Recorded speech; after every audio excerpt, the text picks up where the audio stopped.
अल्हम्दुलिल्लाहिल्लज़ी अंज़ला अला अब्दिहिल किताब व लम यजअल लहू इवजा क़य्यिमन लियुनज़िर बअसन शदीदन मिन लदुन्हु व युबश्शिरल मुअमिनीन अल्लज़ीना यअमलूनस सालिहाति अन्न लहुम अजरन हसना माकिसीन फ़ीहि अबदा। सदक़ल्लाहुल अज़ीम। क़ाल नबी सल्लल्लाहु अलैहि वसल्लम खैरुकुम मन तअल्लमल क़ुरआन व अल्लमह औ कमा क़ाल अलैहिस्सलातु वस्सलाम। इन्ना सलाती व नुसुकी व महयाय व ममाती लिल्लाहि रब्बिल आलमीन। अज़ीज़ साथियों, आज जो है बड़ा ही मुबारक दिन है कि हम जो है एक ऐसी मजलिस में शरीक हुए हैं कि जो दुनिया की सबसे बड़ी मजलिस है। कुरान करीम अल्लाह तबारक व तआला की नेमतों में से एक बहुत बड़ी नेमत है जो हज़रत इंसान को अल्लाह तबारक व तआला ने ये नेमत दी है। ये इतनी बड़ी नेमत है, इतना बोझ है। लौ अनज़लना हाज़िल क़ुरआन अला जबलिन लरअयतहु ख़ाशिअन मुतसद्दिअन मिन ख़श्यतिल्लाह।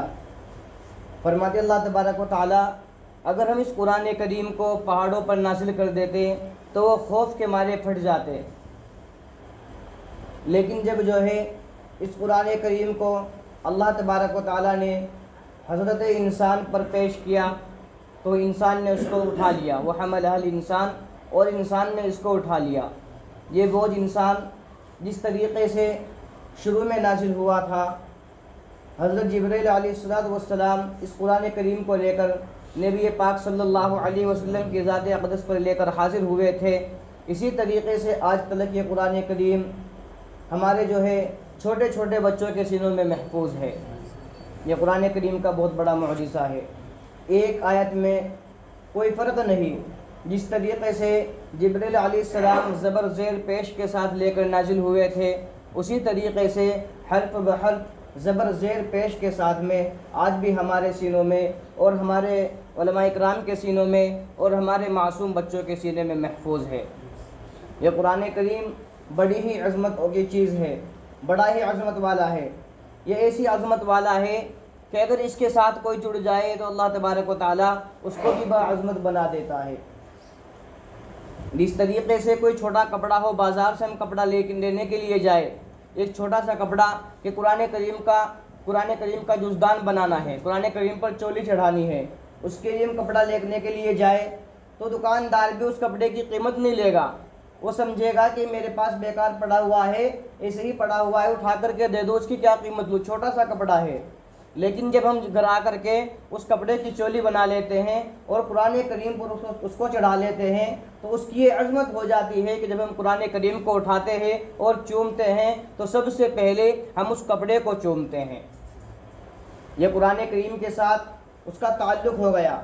उस कपड़े का कुरान करीम के साथ जो ताल्लुक़ हो गया है, इस ताल्लुक़ की वजह से उस कपड़े की भी ये इज़्ज़त हो गई है, ये अज़मत हो गई है कि हम जब जो है कुरान करीम को पढ़ते हैं, उठाते हैं, चूमते हैं तो हम कुरान करीम से पहले उस कपड़े को ही चूमते हैं। और जब उस कपड़े को धुलते हैं, उसका पानी हम जो है किसी ऐसी जगह पर डालते हैं कि जहाँ पर कोई कदम वगैरह ना रखा जाए, नापाकी ना डाली जाए। ये कुरान करीम के साथ उस कपड़े का ताल्लुक़ होने की वजह से है। इसी तरीक़े से आम इंसान हैं, इंसानों में सभी इंसान हैं। वलक़द कर्रमना बनी आदम, अल्लाह तबारक व तआला ने फरमाया कि हमने बनी आदम को, इंसान को मुअज़्ज़ज़ व मुकर्रम बनाया।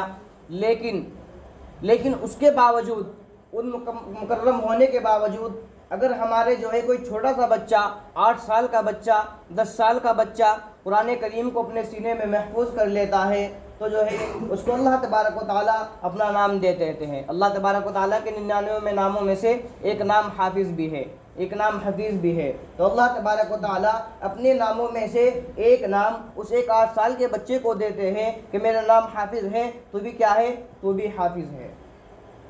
इसी तरीके से एक मिसाल और है, कोई लकड़ी है, छोटी सी लकड़ी पड़ी हुई है, फट्टा पड़ा हुआ है, उसकी भी हमारे घर में कोई इज्जत नहीं है, छोटा सा है, इधर से उठाया उधर डाल दिया, उधर डाल दिया। लेकिन जब हम उसकी अगर रहल बना ले या कुरान करीम रखने के लिए उसकी तिपाई बना ले तो उसकी भी इज़्ज़त और अज़मत होती है कि कुरान करीम के साथ उसको उठाया जाता है और कुरान करीम के साथ ही उसको रखा जाता है। ये क्या है, ये कुरान करीम की अज़मत और मर्तबा है। और फिर देखिए कि अल्लाह तबारक व तआला ने कुरान करीम के मुताल्लिक़ क्या इरशाद फरमाया वइज़ा क़ुरिअल क़ुरआन फ़स्तमिऊ लहू वअनसितू लअल्लकुम तुरहमून, कि जब कुरान करीम की तिलावत की जाए तो खामोश हो जाओ, बगौर उसको सुनो ताकि तुम पर रहम किया जाए।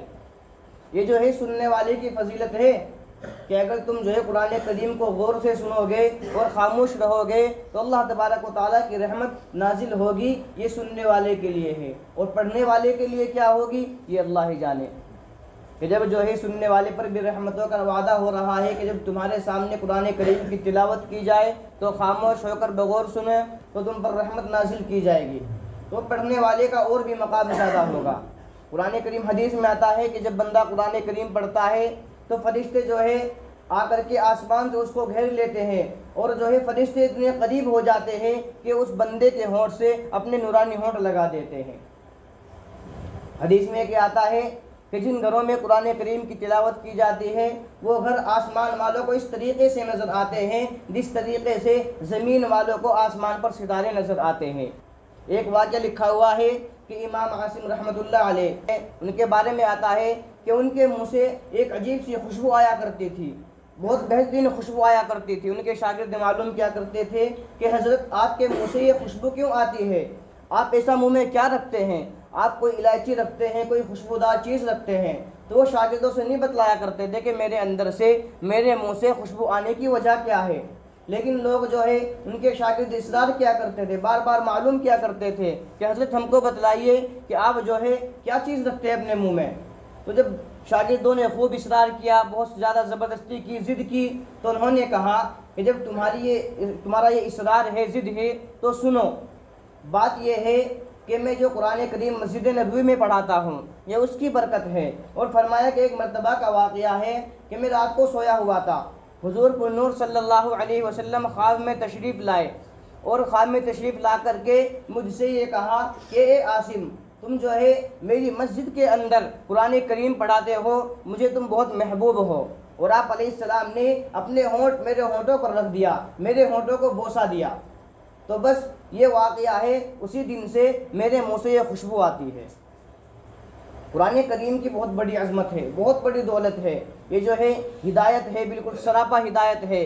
ये जो है कुरान करीम अल्लाह तबारक व तआला ने इसलिए नाजिल किया है कि जो लोग गुमराहियों में पड़ गए हैं, अल्लाह तबारक व तआला से ताल्लुक़ तोड़ चुके हैं, अल्लाह तबारक व तआला से ताल्लुक़ उसके ज़रिए जोड़ा जा सकता है। कुरान करीम ऐसी अज़मत वाली किताब है कि इसमें हर इंसान का, हर एक का ज़िक्र है। एक वाक़या छोटा सा और सुनाता हूँ और बात को ख़त्म करता हूँ कि एक शख्स कुरान करीम पढ़ रहे थे बैठे हुए, उन्होंने ये आयत पढ़ी, किताबुन फीही ज़िक्रुकुम, कि ये ऐसी किताब है कि जिसमें तुम्हारा ज़िक्र है। अब जो है जब उसने ये देखा, ये आयत पढ़ी कि ये ऐसी किताब है कि इसमें तुम्हारा ज़िक्र है, तो कुरान करीम को टटोलने लगा कि मेरा ज़िक्र कुरान करीम में कहाँ है। उसने अलिफ लाम मीम से लेकर सूरह नास तक जो है एक हरफ पढ़ा, एक मरतबा पढ़ा, 2 मरतबा पढ़ा, 3 मरतबा पढ़ा। फिर आखिर में जब पढ़ता रहा तो 11वें पारे में उसकी नज़र पड़ी, आयत है। आयत का तर्जुमा ये है कि बहुत से लोग वो हैं कि जो अच्छे आमाल भी करते हैं और बुरे आमाल भी करते हैं, उन्होंने अपने आमाल को गलत मलत कर दिया है। अनक़रीब अल्लाह तबारक व तआला उनके गुनाहों को बख्श देगा।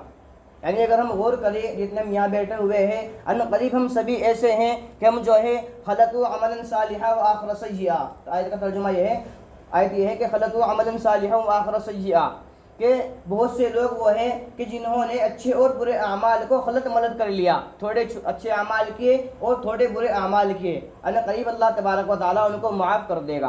तो हम भी जो है वही हैं कि जिनका जिक्र है कि ही किताबुन ज़िक्रुकुम में का जो लफ्ज़ है कि कुरान करीम वो किताब है जिसमें तुम्हारा जिक्र है।